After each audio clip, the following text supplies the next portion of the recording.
I'm Charlotte Curtis, Head of Adult Services with your Livingston Parish Library, and I'm here again today in the main branch of the library with Brandi Janes from the Livingston Office of Homeland Security and Emergency Preparedness. Yes, ma'am. And you noticed we started off again wearing our mask, and that's because I'm sure if you've been watching the news, you know that our area is experiencing an uptick.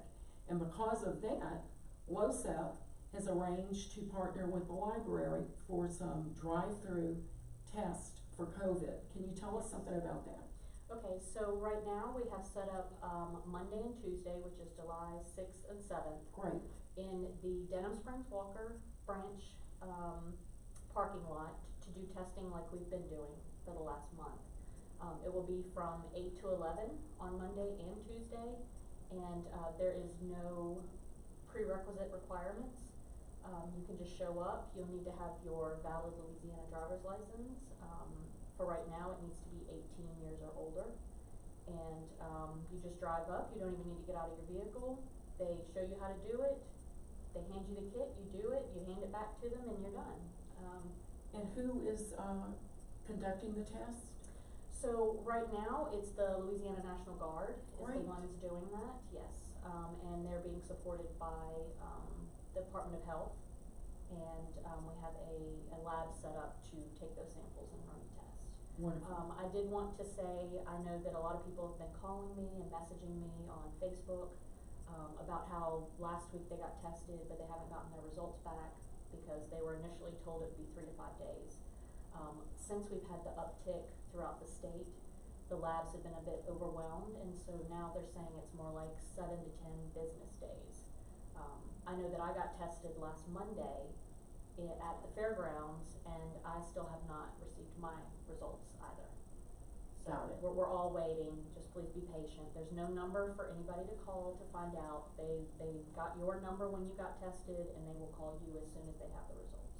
Well, thanks. Yes. And I'm glad that we were able to work and help support your office doing that. Yes, thank you very much. It's a big help.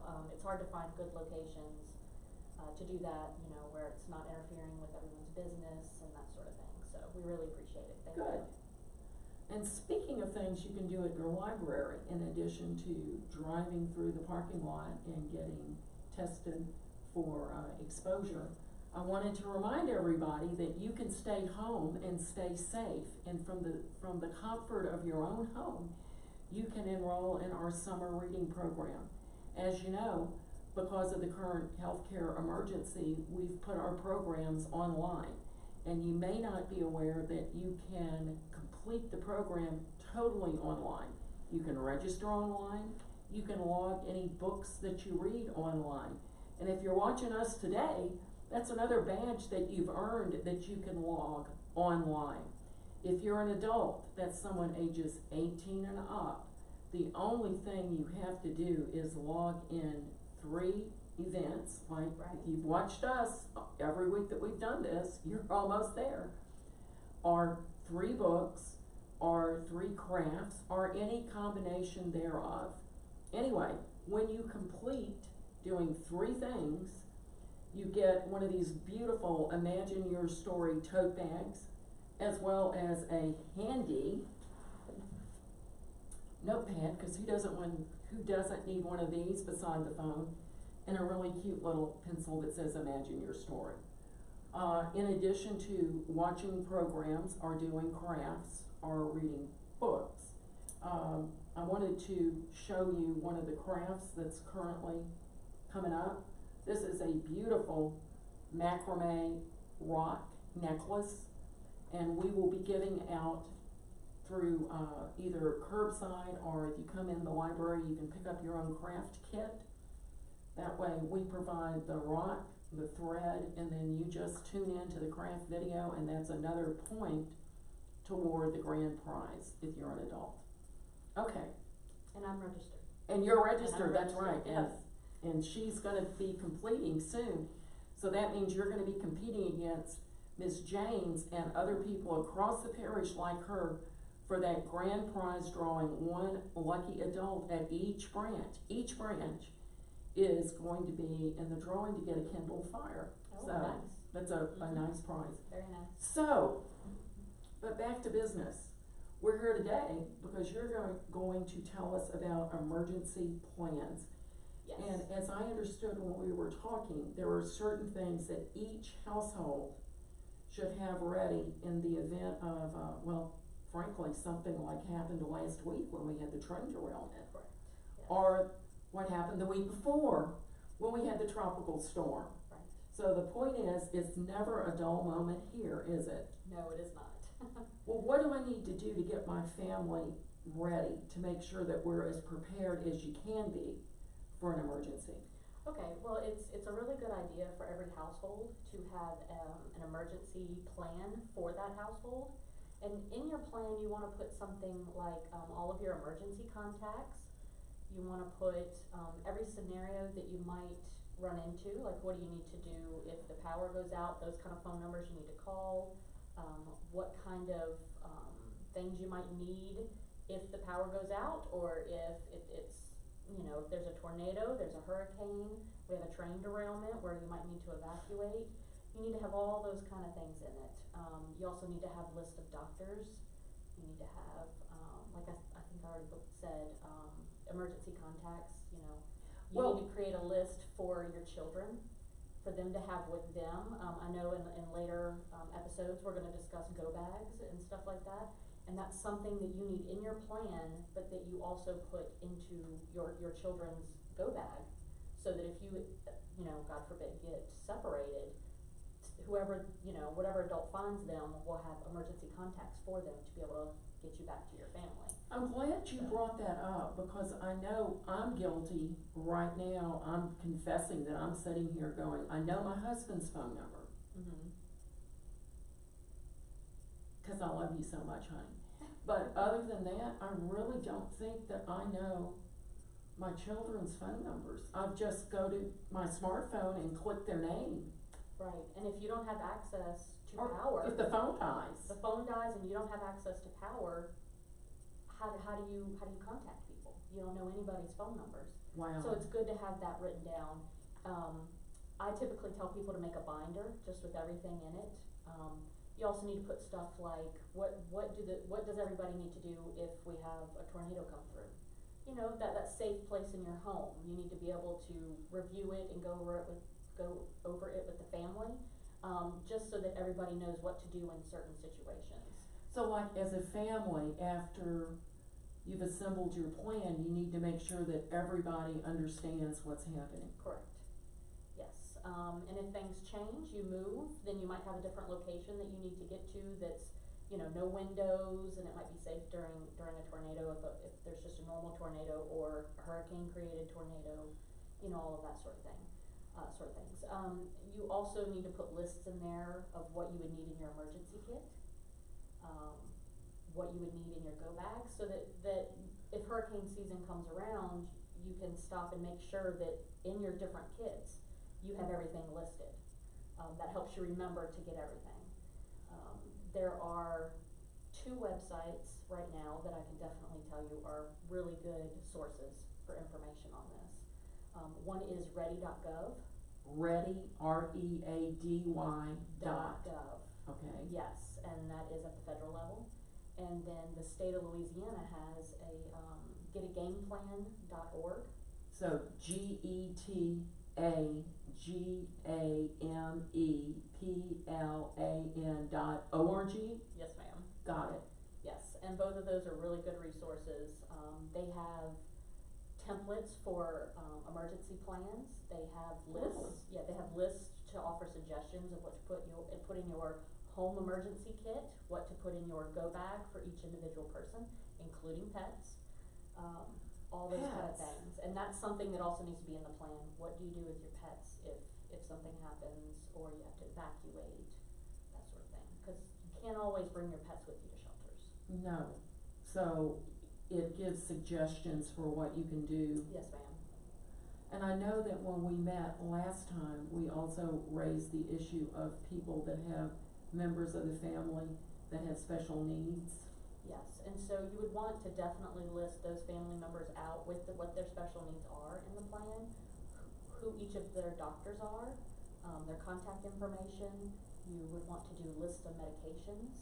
Yes. All of those things, because again, if you get separated, you never know during a disaster. I worked Katrina. Mm-hmm.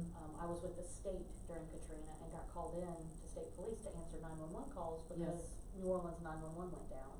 And once we got finished answering all the 911 calls, one of my jobs was to try to locate children and parents and put them back together because people were just trying to get out.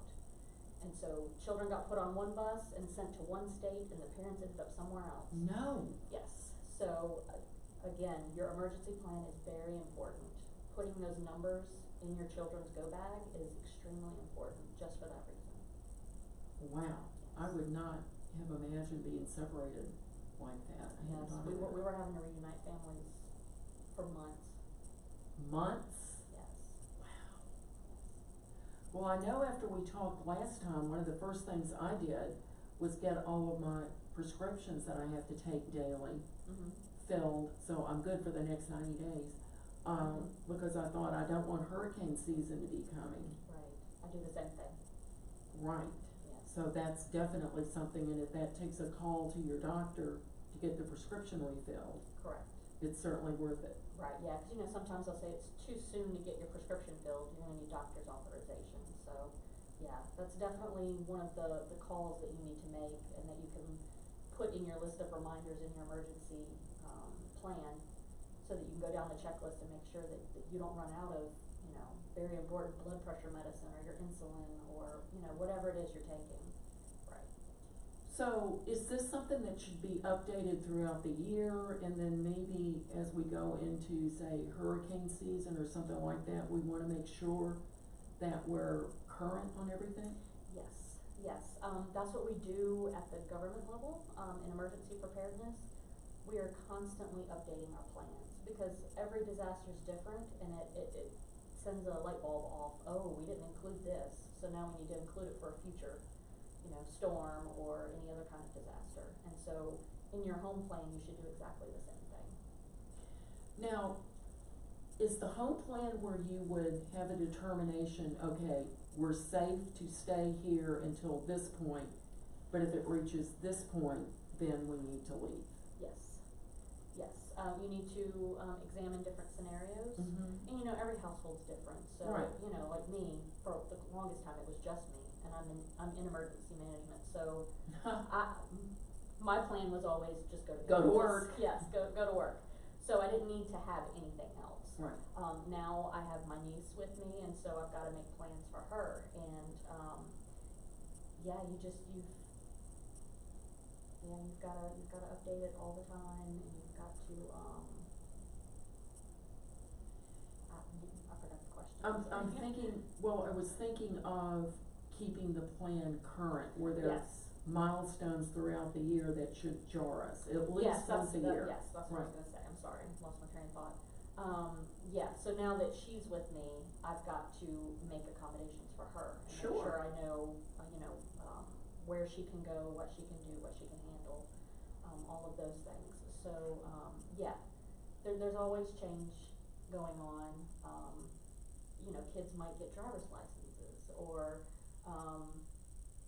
some families, are two different households, so you've gotta have a plan for when they're at one household and when they're at another household and what you're gonna do. You may have pets, or you may get rid of pets, or anything like that, so you're continually having to update your plan. Is this the place where you would think about, emergency food stocks that you should have on hand? Yes, like I said, getagameplan.org and ready.gov have got lists out there for suggestions for the type of foods, the kind of things you would need in your home emergency kit. They give you lists for those that you can check off, so you can keep stuff like, make sure you have batteries on hand, things to recharge your phone even if the power goes out, I already said what kind of foods, you need to have water, you need to have, maybe a radio that it's hand crank, so that you can get information, all of those kind of things. Because since we met the last time, my husband and I have made plans to purchase one of those, so. Yeah, those are really good. Well, because that's what we started thinking about, what would happen if we were out for a long period of time and we couldn't get on, our smartphones, cause, you know, I've got television apps on my phone and weather apps on my phone, but if the phone dies, then I'm kinda out of luck.